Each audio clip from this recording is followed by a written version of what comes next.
$1 trillion. Everybody agrees this is unacceptable.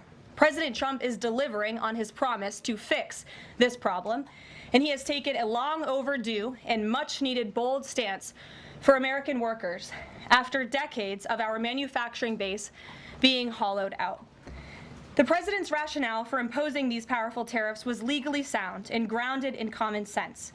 President Trump correctly believes that America cannot function safely long-term if we are unable to scale advanced domestic manufacturing capacity, have our own secure critical supply chains, and our defense industrial base is dependent on foreign adversaries.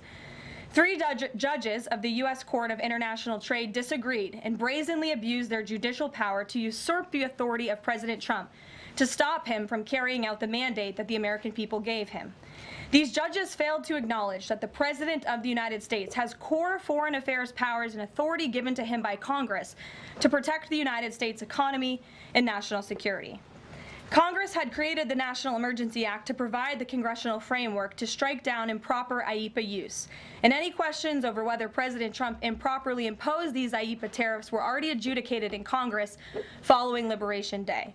Congress firmly rejected an effort led by Senator Rand Paul and Democrats to terminate the president's reciprocal tariffs. The courts should have no role here. There is a troubling and dangerous trend of unelected judges inserting themselves into the presidential decision-making process. America cannot function if President Trump, or any other president for that matter, has their sensitive diplomatic or trade negotiations railroaded by activist judges. President Trump is in the process of rebalancing America's trading agreements with the entire world, bringing tens of billions of dollars in tariff revenues to our country, and finally ending the United States of America from being ripped off. These judges are threatening to undermine the credibility of the United States on the world stage. The administration has already filed an emergency motion for a stay pending appeal and an immediate administrative stay to strike down this egregious decision. But ultimately, the Supreme Court must put an end to this for the sake of our Constitution and our country. With Congress returning next week, it's critical that Senate Republicans maintain the momentum and quickly pass the One Big Beautiful Bill. The One Big Beautiful Bill will truly make America safe and prosperous. The One Big Beautiful Bill includes the largest border security investment ever. That's why the law enforcement groups are lining up to encourage its swift passage. The National Fraternal Order of Police, the largest police union in the country, just endorsed key provisions of the bill. The FOP president announced their strong support, saying the One Big Beautiful Bill Act is more than legislation. It is a promise kept to the public safety officers across the country and a bold step toward an economy that respects, rewards, and uplifts the people who keep it safe.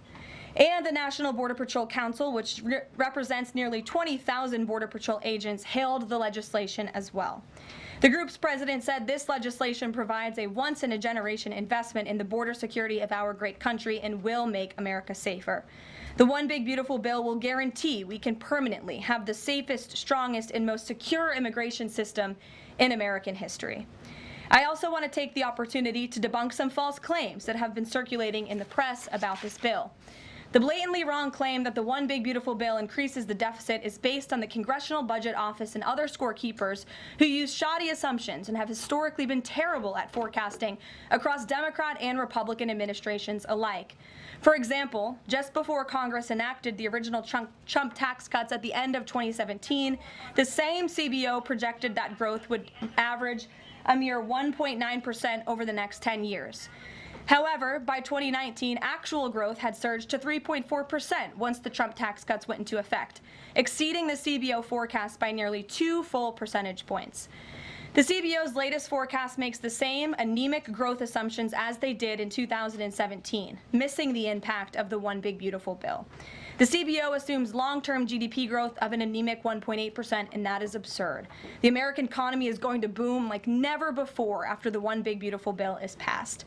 The largest middle-class tax cut in history, massive deregulation, and the most aggressive domestic energy exploration ever will fuel small businesses, further boost private investment, increase workers' wages, and supercharge economic growth.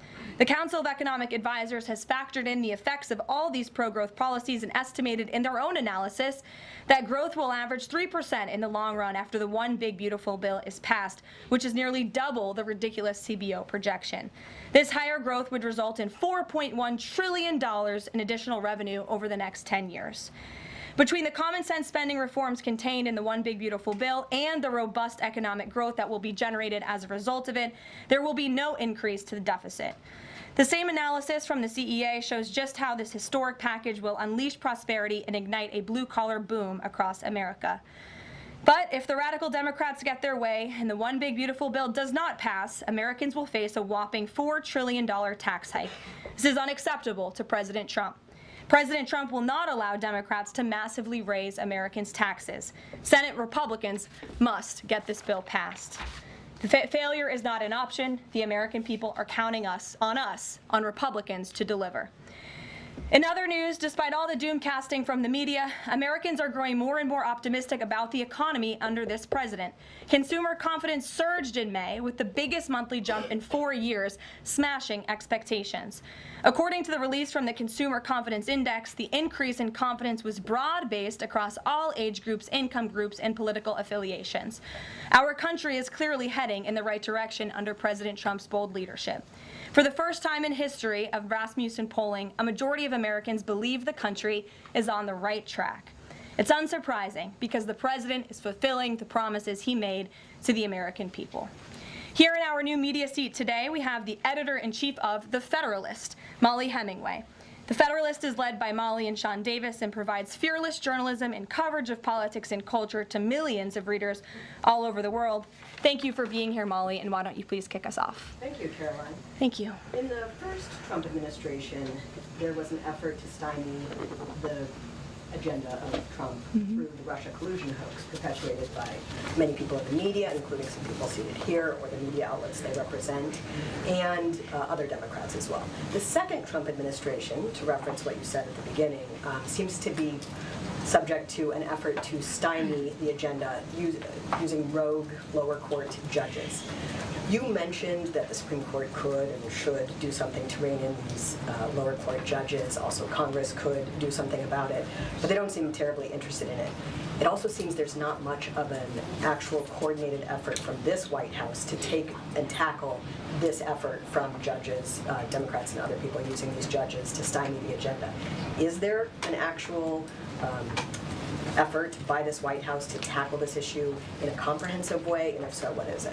There is an effort by this administration to tackle these rogue judges and the injunctions and the blockades that we have faced in our broken judicial system in every case. I mean, we have seen time and time again these lower district court judges ruling against this administration and the president's basic executive authority and powers, and this administration is fighting every single one of those battles in court, including already the block that came down from the tariff court, the IEPA court last night. And as on my way out here to the briefing room, I understand that there was another district court judge right here in Washington, D.C. who ruled against the president's tariff power.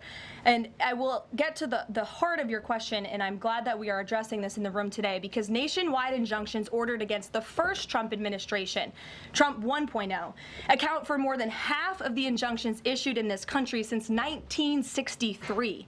And President Trump had more injunctions in one full month of office in February than Joe Biden had in 3 years. And let me roll through some of these radical injunctions to paint the picture for the American people at home.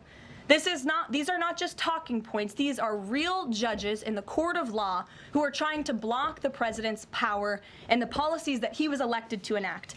For example, a court ordered the Trump administration to return already deported terrorist aliens back to the United States. A court has ruled the Trump administration can't even temporarily pause our refugee programs. Courts prohibited the Trump administration from eliminating federal funding for child transgender surgery and mutilation, a practice that the American people overwhelmingly reject. A court also held that the Trump administration could not ban people experiencing gender dysphoria or mental health issues from serving in the military. Ridiculous. Courts prohibited the removal of transgender women from women's prisons despite potential physical harm to real women in those prisons, biological women. A Northern District of California judge issued an absurd ruling that the president cannot fire people within the executive branch without Congress passing a bill, even though Congress has expressly authorized the president through the Office of Personnel Management to authorize reductions in force across agencies. A court also ordered the Trump administration to rehire thousands of already fired employees in several cases. A federal judge blocked the Trump administration from defunding the Department of Education, another signature campaign promise that this president has the power to implement. Courts ordered the Trump administration could not eliminate funding for illegal DEI programs, hence the word illegal. These are illegal programs to begin with, and now the courts are trying to say this president can't roll them back. And a district court judge prohibited the president from issuing any categorical funding freezes. And then another court ordered on top of that the administration makes $2 billion of payments in 36 hours. These are just a few of the ridiculous orders that we have seen from lower district court judges every day, and we hope that the Supreme Court will weigh in and rein them in. But White House advisor Stephen Miller says it's judicial tyranny. Some people are calling it a judicial coup. You're saying you're responding to each and every one of these actions, efforts by these judges to delay or thwart the implementation of the agenda. But is there going to be anything more than that, or is it just going to let this operation continue, even though it could delay everything for years until the presidency is over? The administration is operating under the directive given to from the president that we need to comply with the court's orders. He's made that very clear, but we're going to fight them in court, and we're going to win on the merits of these cases because we know we are acting within the president's legal and executive authorities. And thanks for being here. Gabe. Thank you, Caroline. Question on tariffs, but first actually some foreign policy news, some breaking news. Some local Israeli media is reporting that Prime Minister Netanyahu told hostage families that he's accepted a 60-day truce offer.